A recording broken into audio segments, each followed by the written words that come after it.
Welcome to Solanki education digital. નીચે આપેલી નોટની કિંમત શોધો, ગમે તે બે। તો 200 ગુણ્યા 3 એટલે 2 તાલી 6 એટલે 600 રૂપિયા થશે।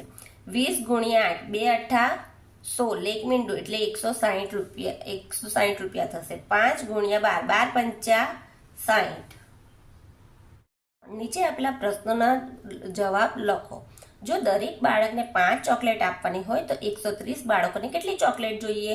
તો કેટલા કરવાના? એક બાળકને 5 ચોકલેટ, તો માટે 130 બાળકોને કેટલી ચોકલેટ મળશે?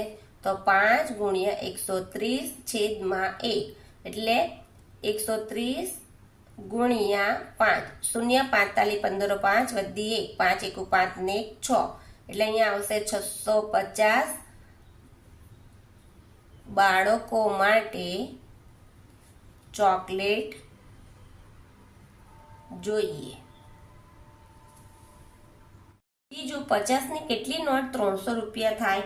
તો જો 300 છેદમાં 50 એટલે આ એક મીંડું ગયું, આ એક મીંડું ગયું, 5 ભાગ્યા 6 કરીએ 6 પંચા 30 એટલે 6 નોટ થાય। 50 ની 6 નોટ। મયંક દરરોજ ડેરીથી 6 ટોકન ખરીદે છે। જો એક ટોકન અડધો લીટર દૂધ માટે વપરાય તો મયંક દરરોજ કેટલું દૂધ ખરીદે છે? આપણે કે 1 લીટર એટલે 1000 મિલીલીટર, અડધો લીટર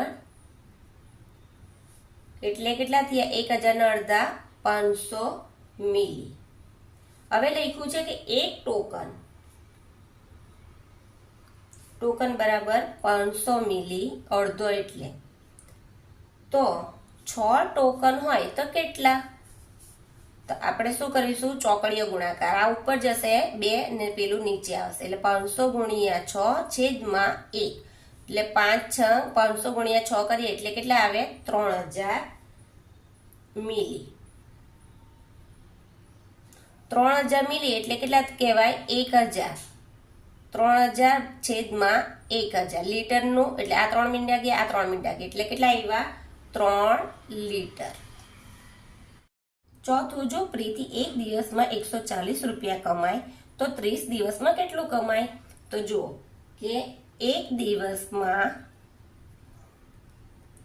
140 રૂપિયા કમાય તો માટે 30 દિવસમાં કેટલું?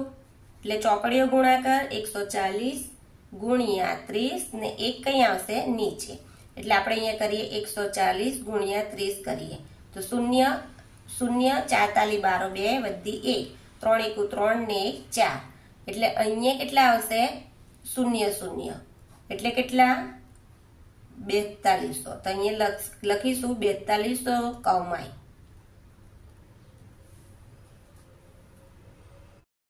રૂપિયા 20 ની કેટલી નોટ 180 થાય? તો અહીંયા જો 180 ભાગ્યા 20 એટલે આ એક મીંડું ગયું, આ મીંડું ગયું, 2 9 18 એટલે કેટલા આવ્યા? 9 નોટ। 20 ની 9 નોટ।